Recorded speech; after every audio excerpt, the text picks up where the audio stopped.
ሰላም ሰላም ወንድሜ፣ ሰላም ሰላም፣ እንዴት ነው? ሰላም ነው? እግዚአብሔር ይመስገን። የሆነ ነገር ላናግር ፈልጌ ነበረ። ኦኬ፣ ምን በተመለከተ? የሆነ ኤጀንሲ በተመለከተ ጉዳይ ነው እና የሆነ ስለ አንዳንድ ህግ ነገሮች እንድታስረዳኝ ነበረ። ማቀው ከሆነ አስረዳሻለሁ። ማላቀው ከሆነ ግን ይቅርታ ታደርግልኛለሽ። ምን ተፈጥሮ ነው? ችግር የለም ወንድሜ። ሲስተር ወደዚህ ሳውዲ መታ ነበረ እሺ። እና የመጣችበት ቤት በጣም አልተመቻትም እና ደግሞ በጣም በቃ ካሜራ በየቦታው ነው የምታረግባት። ክላሷ ውስጥ ኢቨን ሽንት ቤት ውስጥ ሁሉ ካሜራ አለ ስታሳየኝ ማለት ነው። ሲስተር በቪዲዮ ኮል ደውላ ስታሳየኝ ኢቨን ሽንት ቤት ውስጥ ሁሉ አለ። በቃ እንደዛ ሲሆን እኔ እያጠፋሽ ልብስ ስትቀይሪ እያጠፋሹ አጥፊው ንቀዩ፣ ከቻርጀሩ ላይ ንቀዩ ነው ምላት አለ። ከዛ ንቀይና ልብስሽን ቀይሪ፣ ስትታጠቢ ምን እንደዛ አድርገሹ ምናምን እያልኳት ነበረ የቆየችው። 2 ወር ከምናምን ሰርታለች። ከዛ መጨረሻ ላይ በየጊዜው ልብሷን ትፈትሻለች፣ ብዙ ነገር ታረጋታለች። እና ብዙ ጊዜ ደጋግመን ኢትዮጵያም ኤጀንሲ እንደውላለን፣ እዚህም ኤጀንሲ እንደውላለን። እና ደሞዟን ሳትሰጣት ነው የምታስፈርማት እየወሰደች ቢሮ ማለት ነው። እና እህትሽ ለምንድን ነው የምትፈርመው? ደሞዟን ሳትሰጣት ለምንድን ነው የምትፈርመው? ፈርሚ እያለች በቃ ታስገድዳታለች። ብታስገድዳትስ? አገሪቷ ላይ እኮ ህግ አይወልሽ። አገሪቷ ላይ ህግ ያለ አገር ነው። ፈርሚ፣ ካልፈረምሽ እገልሻለሁ ብትገላት የምትገላት ይመስልሻል? እንዴት ትገላት? እና ኤጀንሲን ብሩን ከዛ ስልኳን ሰጠችኝና ምንድን ነው የምታደርግ ብዬ እኔ አናገርኳት። እኔ ስለማቋንቋውን አናገርኳት ለሴትዮዋ ስላት ቢሮዎች ናቸው አለችኝ። ቢሮዎች ናቸው። አሁን አንቺ እሷ ጋር መደወል ትችላለሽ? ከራሷ መስማት እንችላለን። እህትሽ ጋር እህትሽ ናት አይደል ልጅቷ? አዎ እህቴ ናት እኮ። ደውዪላትና እስኪ የሆነችውን ያጋጠማትን ነገር እንስማ። ከዛኛ ደግሞ እንመክራታለን። ወይ አምጫት እዚህ። አሁን የላትም እንትን ስልክ ምናምን የላትም። ጠጠር ስልክ ናት። በኢትዮጵያ እንትን ነበረ። ከዛ በኋላ በሴትዮዋ ስልክ ነው የማገኛት። ኢትዮጵያ በዛ በኤጀንሲ ደውለው የቤተሰብ ኤጀንሲ ደውለው ኤጀንሲዎች ደግሞ ወደ እሷ ጋር ወደ ሴትዮዋ ጋር ደውለው የሴትዮዋ ናት እኔ ማግኘት የምትችለው እንጂ ስልክ የላትም ነበረ ልጅቱ ማለት ነው። ከዛ በኋላ በቃ በሴትዮዋ ስልክ ነው። አንቺ አሁን ምን አይነት ማስረጃ አለሽ? አሁን ይሄ ለምትናገሪው ነገር እስኪ አሁን አንቺ ለነገርሽ ነገር ምን አይነት ማስረጃ አለሽ? አሁን ሰዎቼ ማናግረዋታል ሴትዮዋን። እኔ ስለማልፈልጋት ነው እንዲማረጋት ነው የምትለው። ካልፈለግሻት እሺ ወደ ኤጀንሲ ውሰጃት እላት ነበረ። እና በአጋጣሚ ያን ሁሉ ወረቀቶች ሁሉ ማለት ስትልክ ልካልኛለች፣ ደርሶኛል። ያስፈረመችበት ምናምን ደርሶኛል። እና 2 ወር ከ20 ቀኗ ነው ምናምን ዛሬ ወሰደቻት ኤጀንሲ። ዛሬ ሄደች ወደ ቢሮ ወሰደቻት። ዛሬ ወደ ቢሮ ሄደች። ኦኬ ታዲያ እና ቢሮዎቹ ደግሞ መቀየር አንችልም፣ ወደ ኢትዮጵያ ነው የምናሳፍራት እና ትኬት ካልገዝታችሁ ካልሆነ እች ልጅ መሳፈር አትችልም የሚለው እንትን ደውለው ጠየቁኝ። የዚህ የደማም ኤጀንሲ እሱ አሁን የደማም ነው ያለችው? አዎ ደማም ዛሬ ሄደች። ዛሬ ሸኘኋት አለችኝ ሴትዮዋ ራሷ። ኦኬ። እና ሴትዮዋ አሁን የምን ያህል ጊዜ ነው ብር ያልሰጠቻት? 2 ወር ከ20 ቀን። የ2 ወር ከ20 ቀን አልሰጠቻት። ከዛ በፊት ግን ብር ትሰጣት ነበር? አሰጣትም። ልጅቱም ሲጀመርም አዲስ ናት። ከገባችም 2 ወር ከ20 ቀኗ ነው። ስለዚህ 3 ወር እስከሚሞላት ድረስ መቀየር ትችላለች መሰለኝ እኔ እንደማውቀው ከሆነ። አንቀይርም አሏት። እንዲሁም ኢትዮጵያ ላይ ደውዬ 150 ሺህ ብር ካልከፈልሽ ምናምን ድረስ እስከሚባል ዛቻ ሁሉ ነው ይዛት። ኦኬ። ስለዚህ አሁን እናንተ ምን ታደርጋላችሁ? አሁን አንቺ የተናገርሽው ነገር ሁሉ ይሄኛውን ነገር ኢትዮጵያ ላይ የሰራተኞች ማህበር ቢሮ አለ። ስለዚህ ለዚህ ነው እኔ አንቺ አሁን ድምፅ አለሽ እዛ ጋር የገባችሁ ሚቱ አድርጓ። አሎ ኦኬ። ከይቅርታ ጋር ይኸውልሽ ኢትዮጵያ ሰራተኞች ማህበር አለ። እዛ ላይ ሄዳችሁ ልጅቷ ከሄደች የልጅቷ የሄደችበት ፓስፖርት ኮፒ አለሽ? አለኝ። የኤጀንሲው ስም አለሽ? አሁን ያለችበት ደማም ላይ የሴትዮዋ ቁጥር አለሽ? አለኝ። ስለዚህ እናንተ አሁን የአንቺ ቤተሰብ ምን ታደርጋላችሁ? ሄዳችሁ ኢትዮጵያ የሰራተኞች ማህበር ቢሮ ላይ ክስ ማቅረብ ትችላላችሁ። ልጃችን ከሄደች በዚህ ነው፣ የፓስፖርቷ ቁጥር ያስፈልግሻል፣ ለምን ኦልሬዲ እነሱ ፓስፖርቷ ቁጥር ሲስተሙ ላይ ሲሰጡት ማን እንደላካት መች እንደሄደች ምናምን ያውቁታል። አለኝ እኔ ከዛ ሂዱና ያለውን ነገር እዛ ላይ ክስ መክሰስ ትችላላችሁ። ይሄ ነው እሺ እንግዲህ ይሄ ነው ቶሎ ቶሎ ለልጅቷ ልደርሱላት የምትችሉት። እሺ ገባሽ? በቃ እኔ አሁን ግን ያለሁት ማስረጃ ያስፈልግሻል። እኔ ማስረጃ አለኝ ይፈልጋሉ አለኝ የሄደችበት የትኬቷም አለኝ የፓስፖርቷም አለኝ የፈረመችበትም አለኝ ሁሉም አለኝ። በቃ ይሄ እንዳለ ይሄን ማስረጃ የሰውየውም ሪከርድ የሚያደርግልኝ የኢትዮጵያው ደላላው ራሱ ሪከርድ የሚያደርግልኝ ሲያወራኝ በኮል ራሱ ሲያወራኝ ማን ነው እሱን ሪከርድ እያደረኩት ሁሉ ማስረጃ አለኝ። በቃ ማስረጃ ካለሽ ከቻልሽ አስጠፊያት የሚለኝ ቃላት ሁሉ እኮ ማስረጃ ካለሽ ይሄ ነገር እንግዲህ ሄደሽ ኢትዮጵያ ሰራተኞች ማህበር ላይ ክስ ማቅረብ የት ትችላለሽ። አካባቢ ነው ያለው? እኔ አሁን ያለው ጅዳ ነው። እኔ ሰኞ ነው የሚሄደው ከዚህ። ወደ ኢትዮጵያ አዎ ታዲያ ራስሽ ሄደሽ እዛ ሰራተኞች ማህበር ቦታውን የት አካባቢ ነበር የነበረው? ጀማው ጻፉላት እዚች ጋር ኤግዛክትሊ። እኔም ቦታውን ቢሮ እንትኑን አላውቀውም፣ ግን ወደ የት ነው የት አካባቢ ነበር የነበረው? ጀማው ይነግሩሻል። ጉግል ላይ ሰርች ብታደረጊ ራሱ ታገኘዋለሽ። ምን ብዬ ሰርች ላድርገው? የሰራተኞች ማህበር ብለሽ ሰርች ብታደረጊው ይወጣልሻል። እሺ እሺ እሺ ወንድሜ እሺ፣ በጣም አመሰግናለሁ። ጻፉላት፣ ይጽፉልሻል። እዚህ ያሉ እህቶቻችን የሚያውቁት አድሬሱን ኤግዛክትሊ። ለምን እኔ ኤግዛክትሊ ስለማላውቀው እኔ ውጭ ስለምኖር። በተረፈ ፈጣሪ ያግዝሽ። እንዳልኩሽ ሂዱና እዛ ክስ አቀርቡ ቶሎ ብለሽ ልጅቷን የሆነ ነገር እንትን ሳትል። በተለይ ድምፅ ቢኖርሽ ከአንቺ ጋር ቮይስ የላከችልሽ ኢሞ ላይ ዋትሳፕ ላይ ምናምን ያን ነገር መረጃ ይዘራችሁ ልጃችን ከሄደች እንደዚህ እንደዚህ ነው፣ ሴትዮዋ ደግሞ ዞን አልሰጠቻትም፣ ይሄን ያህል ሰርታለች፣ ቢሮ ላይ ደግሞ እንዲህ እንዲህ እያደረጉ ነው፣ ይሄን የሄደችበትንም ቀን አለ የገባችበትም ቀን አለ። ለምን ያ በትኬቱ ይለያል አለ የገባችበት ቀን የትኬቱ አለኝ የገባችበት ቀን ይለያል። እነሱ ያውቁታል። አንቺ ዋናው ነገር እነሱ የሚፈልጉት የኤጀንሲው ስምና የእሷ የፓስፖርቷን ቁጥር አውቶማቲክሊ ሲስተሙ ላይ የፓስፖርቷን ቁጥር ሲሰጧት ማን እንደላካት የት እንዳለች ሳውዲ ላይ የትኛው ኤጀንሲ እንዳለች ሁሉ ነገር ይወጣላቸዋል። ለምን የላካት ኤጀንሲ በስነስርዓት ግዴታውን ካልወጣ እነሱ ደውሎ ያናግሩታል። እች ልጅም በዚህ ቀን ልካታል፣ ቤተሰቦቿ መጥተው እዚህ ጋር ሸክዋ ቀርበዋል፣ ይሄን ነገር አስተካከል ይሉታል። ያን ነገር ደግሞ እሱ ካላስተካከለ ጉዳዩ ለኢትዮጵያ ኤምባሲ ጅዳ ላለው ይተላለፋል ማለት ነው። ገባሽ? ስለዚህ አሁን ከዛ ኤጀንሲው ደግሞ ምን ያደርጋል? ይደነግጥና የሆን ነገር ይሄን ሲደውለት ከውጭ ከሰራተኞች ማህበር ወዲያው የሆን ነገር ልጅቷን ያግዛታል ማለት ነው። ወዲያው ሲደውልለት፣ ያለዛ ምን ያደርጋሉ? የስራ ፍቅዱን ይቀማል። ይነግሩታል፣ እነሱ ያውቃሉ። ይሄ በዚህ በኩል የልጅቷ ቤተሰብ መጥተው እኛ ጋር እንደዚህ ሸክዋ ቀርቧል እና ይሄ ነገር እንዴት ነው? እች ልጅ በአንተ በኩል ነው ሄደችው፣ ጉዳዩ ምን ላይ ነው? እንደዚህ ብሎ ያናግሩታል። አይ ይሄ ነገር አስተካክላለሁ ካለ እነሱ የተወሰነ ጊዜ ይሰጡታል። ያን ነገር ካላረገ ደግሞ ካልተስተካከለ እንደገና በድጋሚ ትሄዱና ጉዳዩ ወደ ኢትዮጵያ ኤምባሲ ያስተላልፏታል ማለት ነው። ይሄ ነው በፍጥነት የምትደርሱላት።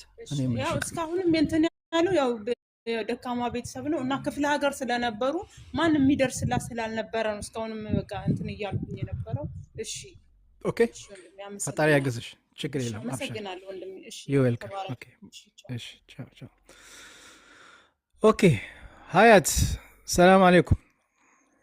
በነገራችን ላይ አዲስ የገባችሁ እህትና ወንድሞች ከኋላ ያለ ሙቤ ምንድን ነው በህግ ያስጠይቀናል ተጠንቀቁ ያልከን ምትሉት ከሆነ በነገራችን ላይ ቪዲዮን ቅድም አሳይቻለሁ በአረብኛ።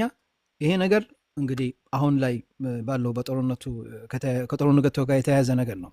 ምንም ነገር ይከሰት ያላችሁበት ሀገር ላይ ኸሊጅ ላይ ያላችሁ አረብ ሀገር ያላችሁ እህትና ወንድሞቼ የፈለገ ነገር ቢከሰት ያን ነገር ቀርጻችሁ ሶሻል ሚዲያ ላይ መልቀቅ በህግ ያስጠይቃችኋል። ይህን ነገር ሶሻል ሚዲያ ላይ እንደዚህ የሚለቁትን ሰዎች ኮንትሮል እያደረጉ ስለሆነ የሀገሪቷ መንግስት እንዲና ነገር እንዳትለቁ ከለቀቃችሁ በህግ ያስጠይቃችኋል እያሉ ስለሆነ ብዙ እህቶቻችን ደንግጠው ይሄ ነገር አይተው ቪዲዮ ቀርጸው የለቀቁ ስላሉ ቪዲዮችሁን አጥፉ፣ በኋላ አደጋ ላይ እንዳትወድቁ ብዬ ነው። ኦኬ ቀጣይ ማን ነው? ሰላም አሌይኩም። ወአለይኩም ሰላም። አልሐምዱሊላህ ሰላም ነው። አልሐምዱሊላህ። እኔ ጥያቄ ነበረኝ። ስለ ሌላ ኑር ሰው የተሰማ ነገር አለ? ከኢድ በኋላ ትፈታለች ተብሎ ነበር። እንግዲህ እኔ በቀን ቀን አልናገርም። ትናንትናም ባለፈውም ተናግር ያለው ገባሽ? ስለዚህ እኔ ማቀውን ተናግር ያለው ተናግራ ስላልሰማሁኝ ነው ይቅርታ። እኔ እንግዲህ እኔ የሰማሁት እንደዛ ነው። እኔ እንግዲህ የማውቃቸውን ኮሚኒቲዎቹ ከኢድ በኋላ ጠይቄ ትፈታለች ከኢድ ተባለ። በኋላ ትፈታለች ተብለዋል። አዎ። እኔም እየጠበቅኩ ነው። ማውቀው ነገር የለም። ለምን እኔም በረመዳን ሙሉ ጠፍቼ ነበር። ይሄ ነገር አጀንዳ ተነስቶ ነበር መሰለኝ ሌላ ቤት ላይ አዎ። ስም መጥቀስ አልፈልግም። በዚህ ጉዳይ እንደዚህ ተነስቶ ነበርና ሙቤ አንተ ጠፍተህ ነበር አላየንም። እኔ ደግሞ ረመዳን ላይ ያው እንግዲህ ምንም ነገር ሶሻል ሚዲያ ላይ አልገባም ነበርና ከገባሁም የረመዳን መልእክት አስተላልፌ ነበር መውጣው። እንዲህ ምንድን ነው ሲሉኝ ያለው ነገር እኔ እንግዲህ ጠይቄ ለእኔ ቮይስ ተልኩልኛል። ቮይሱን አሰምቻቸዋለሁ ለእህትና ወንድሞቼ። ቮይሱ ላይ ለእኔም የተባልኩት እንደዛ ነው። እንሻላ ያው ከኢድ ላይ እንደምትለቀቅ ከኢድ በኋላ እንደምትለቀቅ ነው የተባለው። እኔ ደግሞ እዚህ ጋር ወንድሟ መጥቶ ቤተሰቦቿ መጥቶ አናግሪያቸው ነበረ። ሙቤ አንተም አግዘን ሲሉኝ ችግር የለውም እናንተ ለማገዝ እኔ ዝግጁ ነኝ። እኔ ግን እንደ አንድ ሀሳብ ያቀረብኩት አለ ለቤተሰቦቿ በአስቸኳይ በኡምራም ይሁን በፈለገም ይሁን እናት አባቷ ወንድሟ ወደ ሳዑዲ አረቢያ እንዲሄዱና ሌላን ያለችበት ቦታ እንዲዘይሯት። ለምን ሌላ በጣም አሟታል፣ ሁሉ ያውቃል። ከዚህ በፊት ምን ተናገር ያለው ከዚህ በፊት ተናገር ያለው ቪዲዮም ሰርች ያለው ሌላ አሟታል። ዱዓ አርጉላት፣ የጤናዋ ጥሩ አይደለም እና ስለዚህ ሁላችሁም ዱዓ አርጉላት ብዬ በዚህ አጋጣሚ ደግሞ አንድ ቅሳ ነግሬያቸዋለሁ። ያቺ ይዛች የአረቧ እስር ቤት የገባችው ምናምን ነግሬያቸዋለሁ፣ የሞት ፍርድ የተፈረደባት እና ስለዚህ እኔ ምለው በአስቸኳይ ከተቻለ እናትና አባቷ ፕሮሰሳቸውን ጨርሰው ወደ ሌላ ቢሄዱ። አሁን ከኢድ በኋላ ትፈታለች ተብሏል። ያለፈው ዓመትም ከኢድ በኋላ ትፈታለች ብሎ ነበር። ከዛ በፊትም ከኢድ በኋላ ተፈታሽ ብሎ ነበር። አሁን ኢዱ እንግዲህ ይኸው አልፈዋል፣ እየጠበቅን ነው። ስለዚህ ሄደው ልጅቷን እስር ቤት ቢዘይሯት እናትና አባቷ ትንሽ ለእሷም ጥሩ ይሆናል። ነፍስያውም ትንሽ እች ልጅ 10 ምናምን ዓመት ነው እስር ቤት የታሰረችው። ብዙ አይነት ችግር አጋጥሟታል። ይሄን ነው የምለው እኔ። ኦኬ ባለፈውም የተናገርኩት ይሄ ነው። አሁንም ምለው ይሄ ነው። በአስቸኳይ ቤተሰቦቿ ሂደው ይዘይሯት። ነገም ትፈታ ከነጎዳያም ትፈታ። እናትና አባቷ ፓስፖርት አላቸው፣ ፓስፖርት አውጥተዋል። ቪዛ አስመትቶ በኡምራም ይሂዱ። እዚህ ላይ ደግሞ እኛ ልናገዛቸው የሚፈልጉት ነገር ካለ ለማገዝ ዝግጁ ነኝ ብዬ መልእክት አስተላልፊያለሁ። ለእሷም ለቤተሰቧም ባለፈው እዚህ ነበሩ። ለመሰለሽ አይታወቅም። አሁን ከኢድ በኋላ ብለዋል። ምን ያህል ሾር ነው? ከዚህ በፊትም እንደዚህ ተብሎ ነበር። ስለዚህ ግን እናትና አባቷ ሂደው ይዘይሯት። ኸላስ እናትና አባቷ ያሉበት ቦታ ማንም ሰው ቢሆን አሁን አንቺ የሆን ነገር ብትሆኝ እንደው እዚህ ሶሻል ሚዲያ ላይ ለሚያውቁት ሰዎች እንደዚህ ጉዳይሽ እንዲከታተሉሽ ብትነግሪያቸውን እነሱ ቶሎ ይከታተሉልሻል ወይ? የገዛ እናት አባትሽ ወንድምሽ መጥተው ጉዳዩን ቢከታተሉልሽ ነው ቶሎ ጉዳዩ የሚፋጠነው? ቀላል እኮ ነው። አይ የገዛ እናት አባት ነው እንጂ የገዛ ቤተሰብ ሲሆን አሁን እኔ እንግዲህ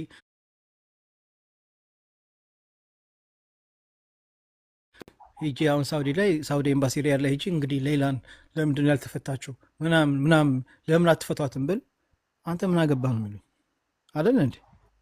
ምን አገባህ? እሽ ደኸለክ። ግን እናትና አባቷ ከሄዱ ልጃችን ምንድን ነው ይሄ የሚያስፈልገውን ነገር አቅርበናል፣ የተጠየቀውን ነገር ሁሉ አርግተናል፣ እስከዛሬ ድረስ ለምንድን ያልወጣችሁ? ልጃችን የታለች? ማየት እንፈልጋለን፣ እሷን ማናገር እንፈልጋለን ቢሉ የበለጠ ጉዳዩ ሊፋጠን ይችላል ብዬ አስባለሁ። ይሄ ነው በእኔ በኩል ይሄ ነው ያለው ነገር። ይሄ ነው መደረግ ያለበት። ሁላችሁም በተለይ ይሄን ነገር እንዲሳካ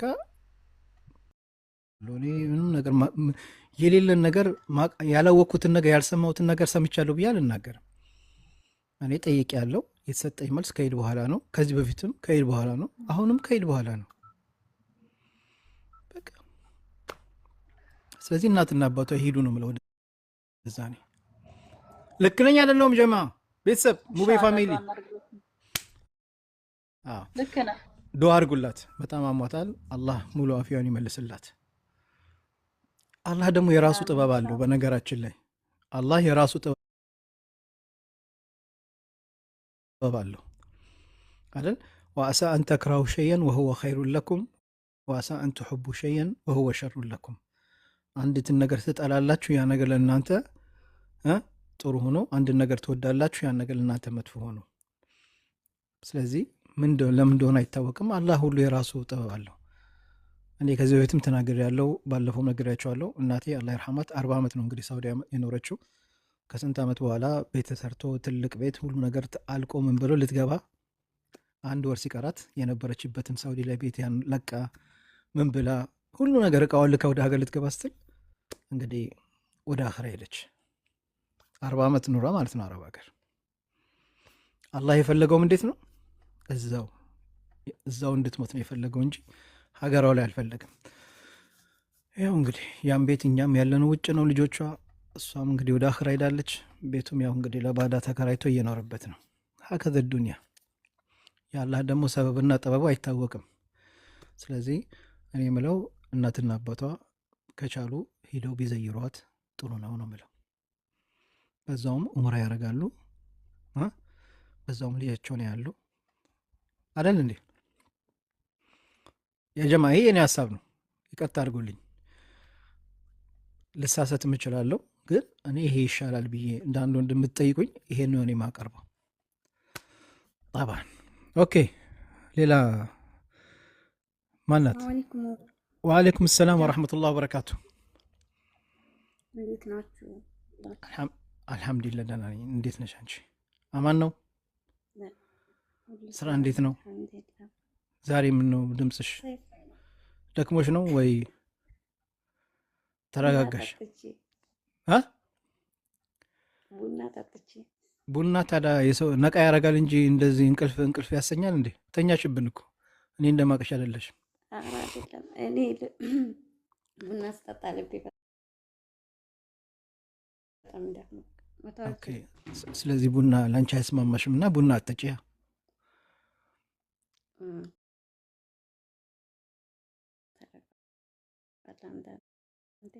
አብሽሪ አብሽሪ። እንትን የሌላ ጉዳይ ሙቪ ዝም ባይባል ትንሽ አሁን እንደተነካካ ህዝቡ አሁን ትንሽ እንትን እንዳለ ዝም አይባል መልስ እስከሚገኝ ድረስ። አሁን ላይ በተለይ አሁን በቅድም በዛ ግርግር ነው ቶሎ ኤምባሲ መልስ ለመስጠት እንትን ያለው ማለት ነው። ዝም ብለዋል ተብሎ እንደ ሁልጊዜም ዝም ሳይሆን ድምጻችን መቋረጥ የለበትም ነው የምለው እኔ። ድምጽ መሆናችን መጨረሻው ድረስ ከዚህ በኋላ ያለውን እንታገለው ነው የምለው ኢንሻአላህ። ቅድም ያልከው ላይ ደግሞ እኔ አይቀናኝም። በእርግጥ እንደዚህ አጠገቤ ራሱ ጦርነት ቢነሳ እንደዚህ ካሜራ ለምን እንደሆነ አላውቅም። ለማስረጃው እንኳን ካሜራ ልጠቀም ተፈጥሮ ይሄ ነው። ለምን እንደሆነ አላውቅም። አይ ግን ብዙ እህቶቻችን የለቀቁ አሉ። በነገራችን ላይ አንዲት እህታችንም የለቀቀች አለች። ወይኔ ልጆቼን ሳላይ የሰው ሀገር ሂጄ ልሞት ነው በቃ እማዬ ድረሽልኝ ምናምን እያለች የለቀቀችው አለ። መስኮት ላይ ቆማ እንደዚህ ብዙ ሰው ላይ አይቻለሁ እኔ። ያ ደግሞ ያ እንግዲህ መጥፎ ነው፣ በህግ ያስጠይቃቸዋል እያሉ ነው። አታውሩ ተብሏል። እንግዲህ አሁን አንዳንዴ ሰው እኮ እንደዚህኛ አሁን ስንላቸው አያምኑም። ግን አሁን እንደዚህ በቪዲዮ በአረብኛ የተለቀቀ ምናምን ተርጉመን ስንለቅላቸው ያምናሉ። አረ ወይኔ ኦኬ፣ አንቺ እንደዚህ ብታያቸው አያምኑሽም። ሰው መረጃ ይፈልጋል። ኦኬ ያልከኝ ነገር እውነት ነው፣ መረጃ ያሳየኝ ይላል። ስለዚህ ከነ መረጃው አሳይተናል። ከአሁን በኋላ እንግዲህ የሚለቁ ይራዛ ካልተገረፍን ይገባናል። ግን ሀበሻ እንግዲህ እንደዛ ነው ታሪካለሽ። አላህ ይዲና ካልደረሰና ካልተቆነጠጥን አብዛኛው ሰው አይረዳም። እና እኔ ባይሆን ምላሴ እንትን አሁን ባለፈው ልክ የጀመሩ ቀን ሰውየው የሳምንት እጃዛ ተሰጥቶት ነበርና አላህ ያኽደሁም እያለ በጣም ተበሳጭቶ ወደ ስራ ተመለሰ።